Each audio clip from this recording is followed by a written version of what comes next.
O dilúvio não é o fim, ou as tempestades da vida, as circunstâncias difíceis da vida, não é o fim, não chegou o fim ainda.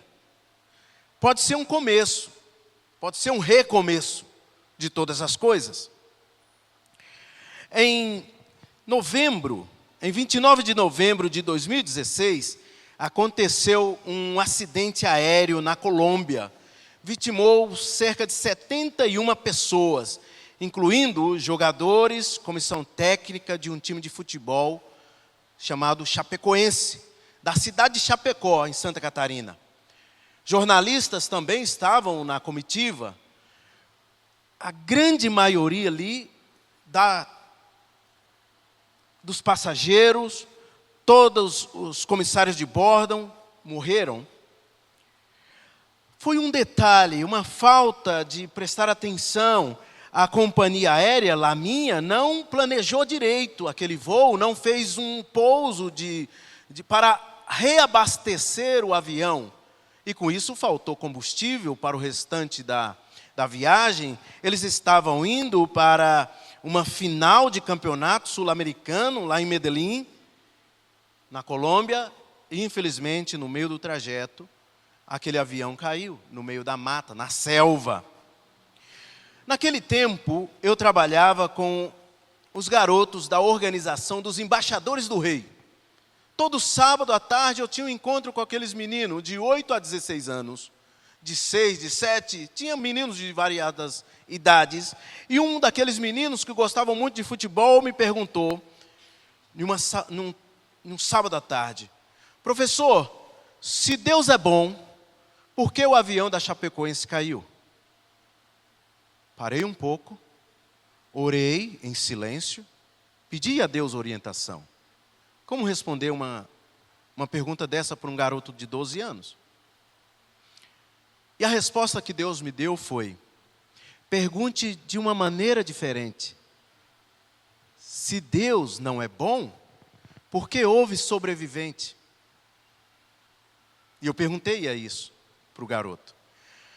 Falei: se Deus não é bom, por que houve pessoas nesse acidente que saíram vivos? O ideal ou o natural é que não haja nenhum sobrevivente em um acidente como aquele. Devastador. O avião praticamente pegou fogo, explodiu no meio da mata, e mesmo assim houve sobreviventes. Um deles, o goleiro Neto, veio a se converter, a confessar a Cristo Jesus como Senhor e Salvador da sua vida, para proclamar o Evangelho logo em seguida. Veja, meus queridos, nem tudo que acontece na vida, nem tudo que acontece, as tempestades, os acidentes trágicos, nós temos a tendência de olhar como se fosse o final. Mas há sempre espaço para a graça de Deus. Mesmo nas maiores tragédias humanas. E naquele sábado eu tive a oportunidade de falar para aquele garoto quantas histórias que eu conhecia de tragédias humanas, mas ao mesmo tempo da ação de Deus salvando pessoas no meio dessas tempestades da vida. O texto que acabamos de ler, que fala do dilúvio, em Gênesis capítulo 7, vai nessa direção. Mesmo quando não há o que se vê, a destruição, a ação de Deus está contida. A graça de Deus está contida. O agir de Deus, com os propósitos de Deus para a salvação do ser humano, estão contidas ali nessas tragédias. A proposição ou resumo desse texto de Gênesis 7, que eu trago essa noite, é a seguinte: o dilúvio não é o fim. As tempestades da vida não são o fim, mas um sinal da justiça e da graça de Deus. Deus pode e Deus faz. Deus traz julgamento, Deus traz justiça, porque Deus é justo, porque Deus é santo, Deus não tolera o pecado. Deus não comunga com o pecado. Por isso ele traz julgamento. Quando o homem foi expulso do jardim, não foi porque Deus é mau, porque Deus não quer a companhia, foi porque o homem pecou. E Deus não tem simpatia, Deus não tem contato, Ele é totalmente santo. Ele não tem a menor pretensão de ter contato com o pecado. Foi por isso que o homem foi expulso do jardim, para ficar longe de Deus. Assim podemos dizer. O Senhor deu ordem aqui a Noé, para que ele entrasse na arca com toda a sua família. Noé era considerado uma pessoa justa.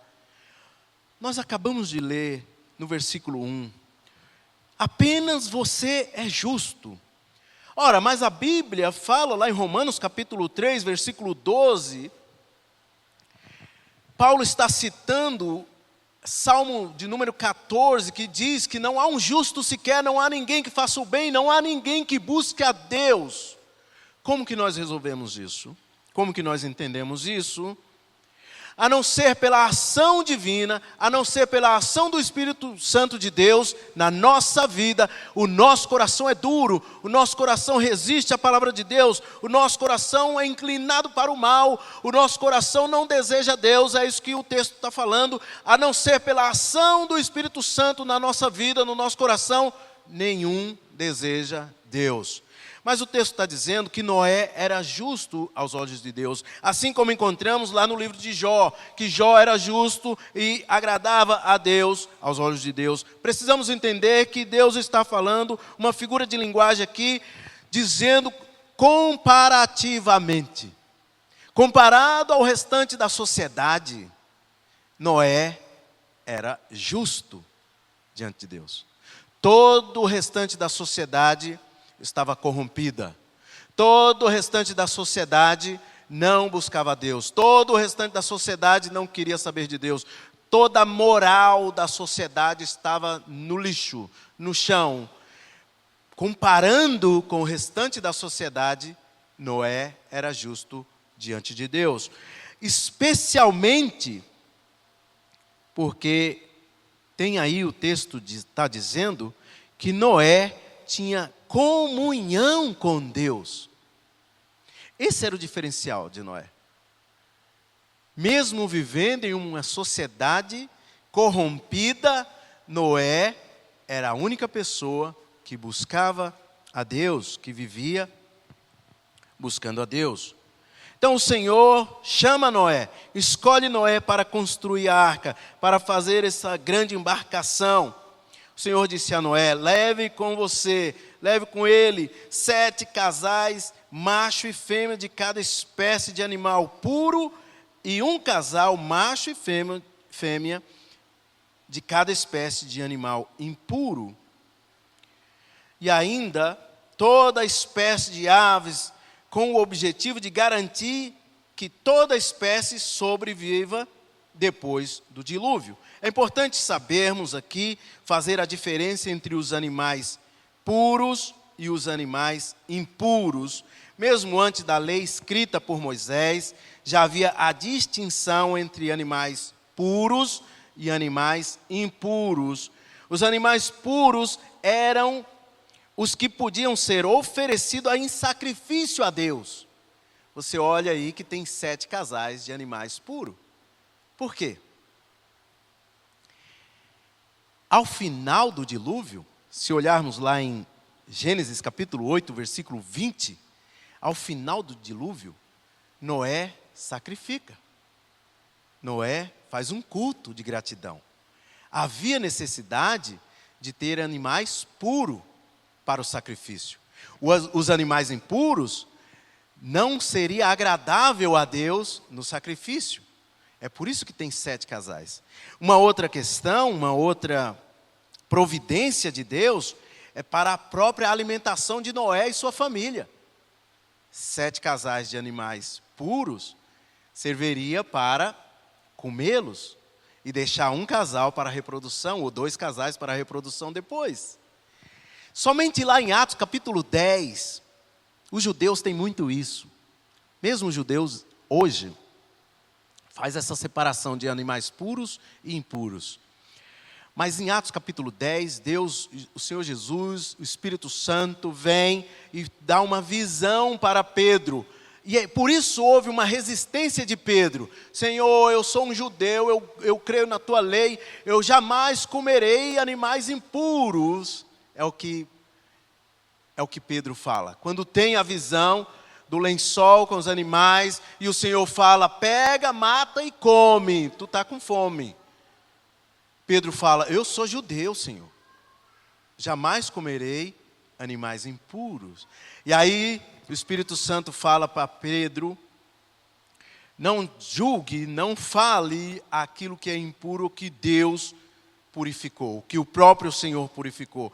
E ao longo do livro de Atos, nós vamos ver Paulo também dizendo, vá ao mercado, ou 1 Coríntios, perdão, vai ao mercado, não pergunte, ore e santifique o alimento. Se você souber que foi sacrificado a ídolos, não compre.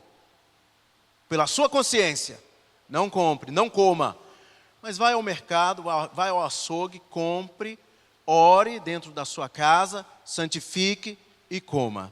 Então, é essa a diferença. Por isso havia a necessidade de ter 7 casais de animais puros. Por fim, as razões pelas quais o Senhor colocou 7 casais é a multiplicação mais rápida. Após o dilúvio, os animais que serviriam para o sacrifício e para a alimentação poderiam se reproduzir um pouco mais rápido, tendo um pouco mais de animais ali. Se tivesse somente um casal, Noé e sua família não poderia comer e tampouco poderia oferecer em sacrifício. Colocaria essa espécie em extinção.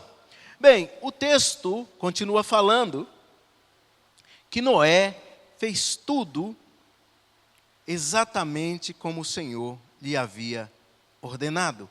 Versículo 5. Isso nos ensina que mesmo em meio a uma sociedade corrompida e sem os princípios da palavra de Deus, nós que conhecemos a palavra de Deus, nós que conhecemos o próprio Deus na pessoa de Jesus Cristo, temos a oportunidade de obedecer a Deus. Nós não precisamos ser levados por qualquer vento de doutrina, nós não precisamos ser levados por qualquer ideologia, nós conhecemos a palavra de Deus. Nós vivemos com a palavra de Deus nas mãos. Então, mesmo em meio a uma sociedade corrompida, nós temos a oportunidade de obedecer aquilo que Deus nos ordena através da sua palavra. Não é porque as outras pessoas, por exemplo, subornam impostos, escondem da alfândega algumas coisas, corrompe o guarda, corrompe o policial, não é porque o mundo lá fora faz essas coisas que o cristão deve fazer. Nós, diz o Senhor Jesus, somos sal e luz do mundo. Certa vez eu fui parado em uma blitz, eu estava começando a minha caminhada cristã. Eu havia comprado uma moto, tinha demorado, porque eu coloquei na minha cabeça assim, só vou dirigir a moto quando eu tiver habilitação. Isso é o certo. E a minha moto ficou lá, encostada, novinha, sem emplacamento ainda. Ficou lá. E eu fui fazer o processo da habilitação. Fiz o processo da habilitação, peguei a habilitação, fui emplacar. Claro, tinha passado já os dias, a polícia me parou. Onde está indo? Você já está errado. Aí eu falei, estou indo emplacar a moto. E aí o policial ficou insistindo. E o que você vai fazer? Estou indo emplacar a moto. E eu disse a ele, eu estou errado. Aplique a lei. Faça o que tem que fazer. Eu vou prender a sua moto. Eu falei, está tudo bem. Não tem problema, o senhor está no seu direito. Mas eu percebi, era dezembro, começo de dezembro. E o policial começou insistindo, o que vamos fazer? Eu disse, não sei. Aplique a lei. Aplique a lei. E o comandante da operação gritou para ele. O que aconteceu? Ele falou, pega a sua moto, vai lá emplacar, sobe, rápido. eu percebi que ele queria suborno. Mas o que eu disse a ele foi: aplique a lei, prenda a moto. Como ele me liberou, eu fui embora, emplaquei a moto, paguei uma multa, já paguei a multa, que naturalmente tem a multa. Mas o cristão não precisa dar jeitinho, não precisa cair nessa jogada. Não, eu sei o que tenho que fazer. Aplique a lei. Então, nós devemos caminhar nessa direção. Mesmo em meio a uma sociedade corrupta, aqueles que já entregaram a sua vida a Cristo Jesus, sabem exatamente quem Ele é e o que Ele fez por nós. E é por Ele, por amor a Ele, pois Ele morreu em nosso lugar para nos dar vida e vida em abundância. É por amor, em resposta ao amor dEle, que nós devemos obedecê-lo. Nós devemos seguir a sua lei. Ele morreu pelos nossos pecados e agora devemos viver para o louvor da sua glória, fazendo aquilo que lhe agrada, não aquilo que me agrada e que agrada a sociedade. Noé teve a oportunidade de fazer aquilo que agradava a sociedade. Imagina Noé trabalhando na arca, trabalhando, martelando todos os dias e passando: ei, você está doido, é? Que negócio é esse monstruoso? Nem chovendo está. Mas ele tinha convicção de que estava ouvindo a voz de Deus. Ele tinha convicção de que estava obedecendo a Deus. Bem, as dificuldades da vida não é o fim, e sim uma oportunidade de ver a ação, a proteção e a provisão do Senhor nas nossas vidas. Não é o fim. Calma. Não se desespere com as circunstâncias. Segunda verdade que podemos ver no texto: o dilúvio é uma oportunidade de confiar no Senhor. Versículo 13 até o versículo 21. Diz aí a palavra de Deus: naquele mesmo dia, Noé tinha entrado na arca com a sua esposa, os filhos Sem, Cã e Jafé, e as mulheres deles. Entraram com eles na arca casais de todas as espécies de animais, animais domésticos e selvagens, grandes e pequenos, e aves de toda a espécie. Entraram de 2 em 2 na arca, representando todos os seres vivos que respiram. Um macho e uma fêmea de cada espécie entraram, como Deus tinha ordenado a Noé. Então o Senhor fechou a porta. Durante 40 dias e 40 noites, as águas do dilúvio se tornaram cada vez mais profundas, cobriram o solo e elevaram a arca bem acima da terra. Enquanto as águas subiam cada vez mais acima do solo, a arca flutuava em segurança em sua superfície. Por fim, as águas cobriram até as montanhas mais altas da terra e se elevaram quase 7 metros acima dos picos mais altos. Todos os seres vivos que havia na terra morreram, as aves, os animais domésticos, e os animais selvagens, e os animais que rastejavam pelo chão, e todos os seres humanos. Vejam, o texto diz que naquele mesmo dia que o Senhor falou com Noé, Noé entrou na arca com sua esposa, com seus filhos, as mulheres deles. Esses três formam as chamadas, os 3 filhos de Noé, formam as chamadas linhagens pós-diluvianas. São as gerações que vêm depois do dilúvio, as nações que vêm depois do dilúvio. Lá em Gênesis capítulo 9, versículo 10, nós veremos um pouco mais sobre essas nações que surgiram a partir dos filhos de Noé. E cada um se tornou um ancestral diferente para as nações. Lá no capítulo 10, nós veremos um pouco mais. Bom, uma pergunta que pode surgir aí é: por que os animais não atacaram Noé? Os animais selvagens não atacaram Noé. Uma das razões pelas quais os animais selvagens não atacaram Noé na arca está diretamente ligada ao propósito original de Deus. Se nós voltarmos para o Éden, Deus criou todas as coisas, criou os animais, colocou o homem ali junto com os animais. Havia uma harmonia entre a criação, toda a criação era harmoniosa, tinham comunhão. Os animais não atacaram Adão. Adão nomeou, deu nome para cada tipo de animal. Ele cuidava da criação, ele tinha comunhão com Deus e ele tinha comunhão com a natureza. Esse é Adão, lá no Éden, lá no Jardim do Éden. Então esse é o propósito original de Deus. No propósito original da criação, não havia hostilidade entre os animais e os seres humanos.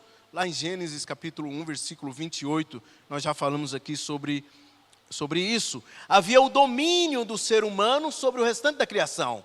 Recentemente eu fui ao zoológico com os meus filhos, e eu gosto de olhar os animais selvagens, os maiores, o hipopótamo, o leão, o tigre. Eu fico admirando, porque os animais grandes, de grande porte, de alguma forma, mesmo após o pecado, a natureza reconhece no ser humano esse mandato de Deus sobre o domínio. O homem exerce o domínio na natureza, nos outros seres, de alguma forma. Por quê? Nós somos os únicos seres criados à imagem e semelhança de Deus. Nós somos mordomos, nós somos cooperadores do reino de Deus. Nós somos representantes de Deus. O pecado não tira essa imagem e semelhança de Deus, do ser humano. O pecado mancha a imagem e semelhança de Deus no ser humano.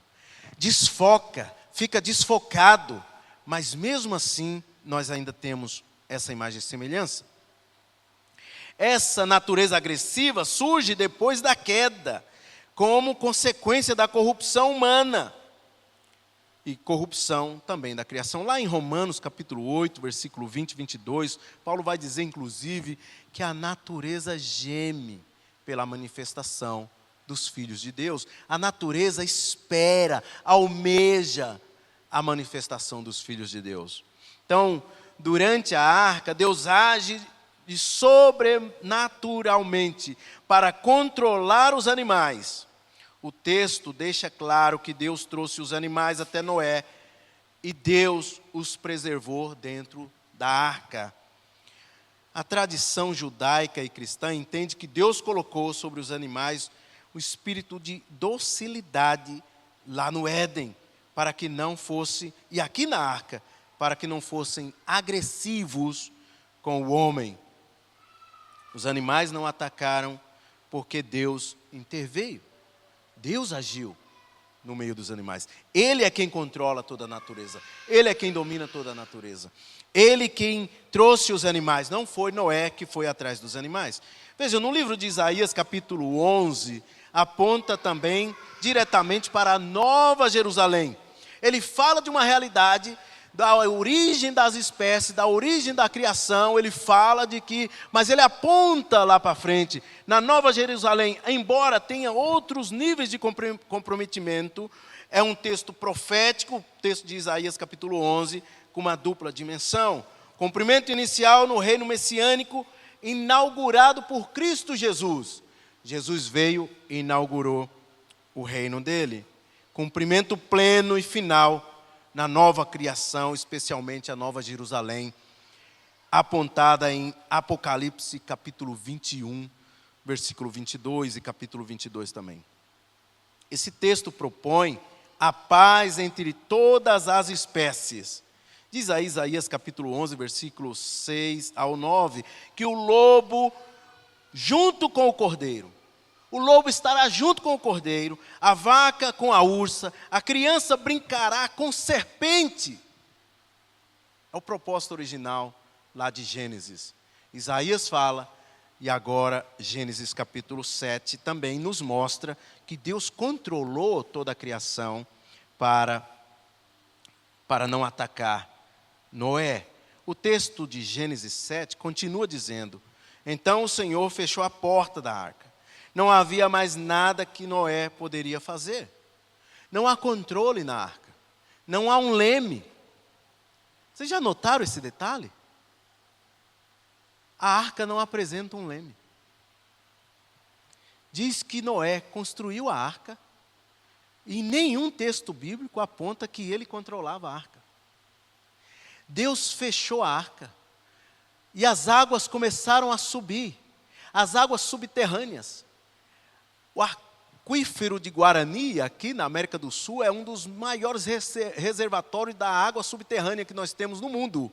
É como se esse aquífero explodisse de cima para baixo e vindo a tempestade a água de baixo para cima e vindo a tempestade de cima para baixo.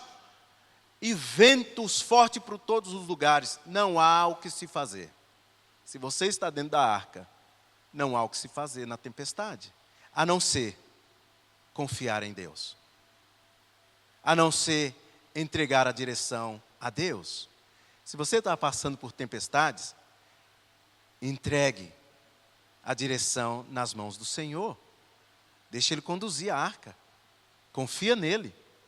Entrega. Solta o leme. Solta o cabresto. Solta a direção. Senhor, eu não consigo controlar isso aqui. Controla por mim.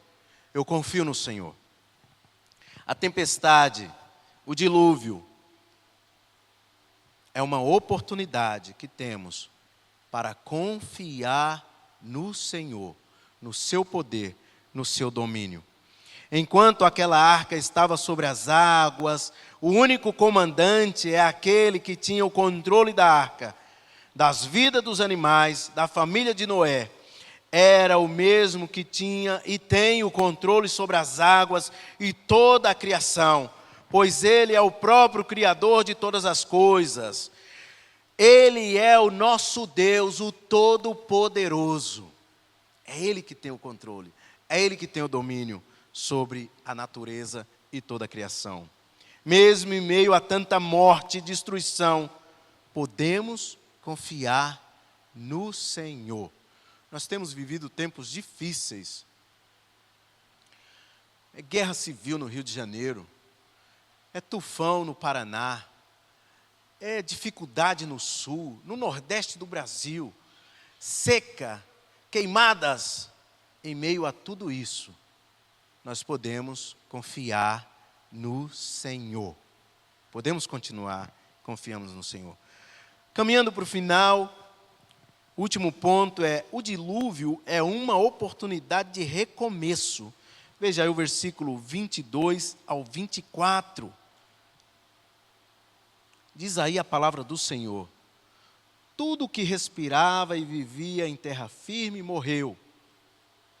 Deus exterminou todos os seres vivos que havia na terra, os seres humanos, os animais domésticos, os animais que rastejavam pelo chão e as aves do céu. Todos foram destruídos. Apenas Noé e os que estavam com ele na arca sobreviveram.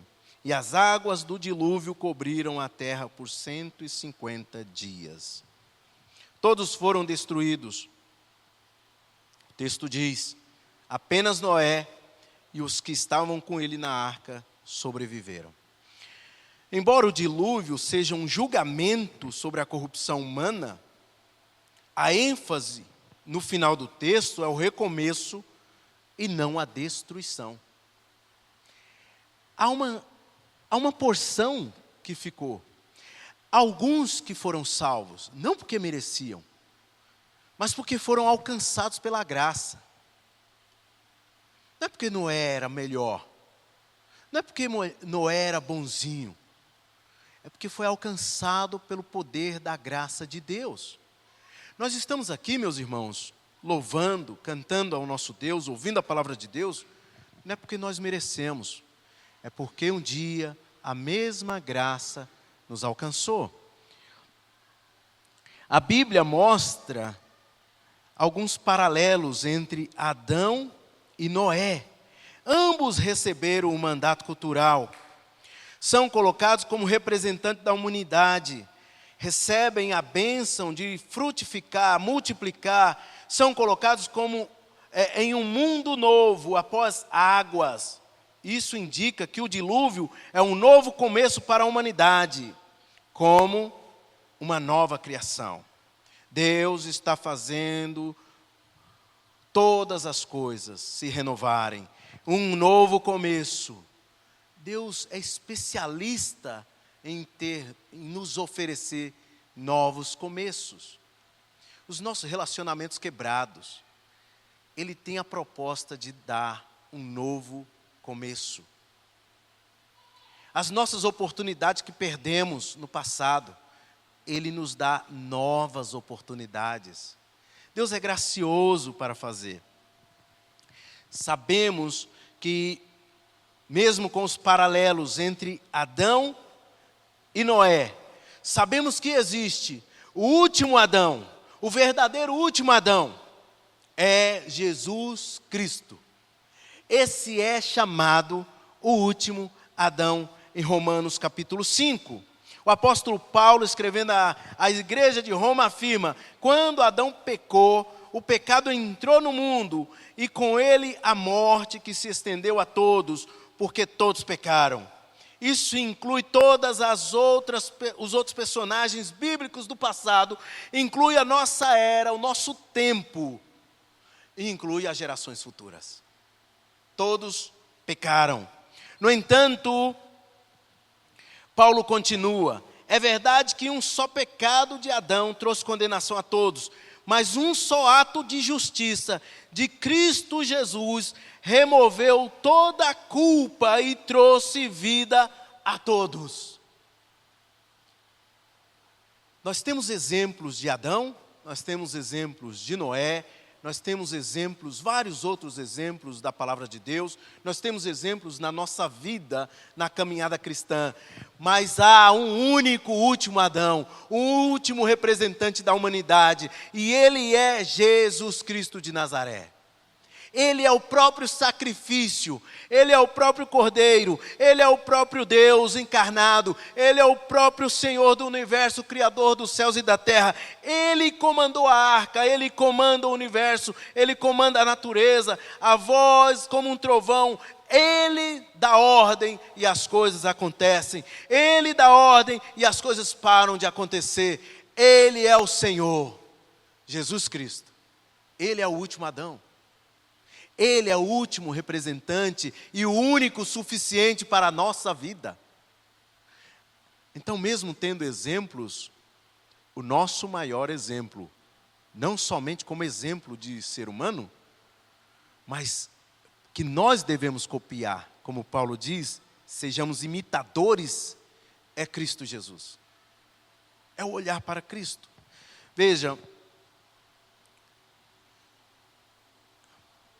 Deus traz justiça, traz julgamento através do dilúvio, mas Ele traz um renovo, um recomeço, e aí nós temos uma nova aliança, dentro do livro de Gênesis mesmo, no capítulo 9, confirma o recomeço. Deus promete nunca mais destruir a terra por meio de um dilúvio. O arco-íris é o selo da nova aliança, que significa que Deus dá ao homem uma nova oportunidade. Deus garante a estabilidade para que a vida continue e Deus reafirma seu compromisso com a criação. A arca simboliza o novo início. A arca é de madeira. A cruz é o madeiro. A arca aponta para a cruz. A arca, no jardim tínhamos uma árvore, a árvore da vida, que foi lesada por nós. A arca foi feita de madeira. Foi no madeiro que Cristo deu a vida por nós. No Novo Testamento, a arca é vista como um símbolo da salvação em Cristo. 1 Pedro, capítulo 3, versículo 21 e 22. Diz o seguinte: aqueles que por muito tempo atrás desobedeceram a Deus quando Ele esperou pacientemente, enquanto Noé construía a sua embarcação, apenas 8 pessoas foram salvas por meio da água do dilúvio. E aquela água simboliza o batismo que agora os salvas. Não pela remoção da sujeira do corpo, mas porque no batismo vocês foram declarados ter boa consciência diante de Deus. Ela é eficaz por meio da ressurreição de Cristo Jesus. É o que Pedro escreve em sua primeira carta. Deus preserva Noé, não apenas não apenas da destruição, mas para um recomeço. O dilúvio mostra que Deus julga o pecado, mas também abre portas para um novo começo. Ele dá graça ao mesmo tempo do juízo, que Deus não desiste da humanidade. Na época da pandemia, quando veio o Covid-19, todos nós entendemos como um juízo de Deus. E todos nós tínhamos a esperança de que a humanidade se tornasse melhor depois da pandemia. E, infelizmente, não foi isso que aconteceu. Passamos pela pandemia e o ser humano continua levando a vida como se não tivesse nem acontecido aquilo. Naquele momento, eu refleti muito sobre o juízo de Deus, sobre o julgamento de Deus. Mas, ao mesmo tempo, eu vi a graça de Deus. Lá na Calvário tem um irmão que ficou 45 dias entubado. 95% do seu pulmão comprometido. 95% do seu pulmão comprometido. Acabou. Não é o fim. Deus, por um milagre, salvou o João. E o João está lá, congregando com a gente, cuidando da sua família, louvando a Deus. É um homem de Deus. Mas quantos tiveram a mesma oportunidade? Aqueles que conheceram a Cristo no passado e foram acometidos pela Covid-19, tiveram graves consequências e mesmo assim endureceram o seu coração. Não voltaram para os caminhos do Senhor. Por isso que Jesus vai dizer, será como no tempo de Noé. A volta do Filho do Homem será como no tempo de Noé. Estarão levando a vida, como a música do Zeca Pagodinho. Deixa a vida me levar, a vida leva eu. Meus irmãos, entendamos que cada manhã que a gente tem a oportunidade de levantar, é a graça de Deus, é o agir de Deus, é a vontade de Deus. Nós vivemos com um propósito, que é adorar a Deus, glorificar a Deus e gozá-lo para sempre. Esse é o propósito final do ser humano. O dilúvio é uma grande oportunidade de recomeço. É Deus reiniciando a história humana, dando à criação e à humanidade uma nova chance de viver em aliança com Ele. Todos esses outros acontecimentos na história também é uma oportunidade que Deus nos dá. Gostaria de concluir da seguinte maneira: trazendo a memória dos propósitos de Deus em todas as coisas, inclusive no dilúvio ou nas tempestades da vida. Então, se você está passando por momentos difíceis, deixe Deus controlar essa situação. Deixa Deus controlar. Se você não está passando por dificuldades, agradeça a Deus, louve a Deus e deixe que Ele conduza toda a sua vida. Então a aplicação é para as duas partes, tanto aqueles que têm mais dificuldades e aqueles que têm menos dificuldades. Deixe Deus conduzir a sua vida. Amém? Baixe sua cabeça, vamos orar mais uma vez. Pai querido, Nós te louvamos e agradecemos mais uma vez pela tua santa palavra, Senhor. No nome de Jesus. Traga-nos, ó Deus, a memória dos teus feitos, dos teus livramentos. Traga-nos, ó Deus, um coração grato. Que nós venhamos ficar atentos, ó Pai, sempre os sinais que o Senhor nos dá, que os avisos que o Senhor nos dá, através do teu Santo Espírito, que o Senhor conduza a nossa vida, toda a nossa vida. Que nós venhamos soltar o controle e que o Senhor tenha o domínio, o controle do nosso coração e da nossa mente. É no nome de Jesus que nós oramos. Amém e amém. Que Deus abençoe, meus irmãos.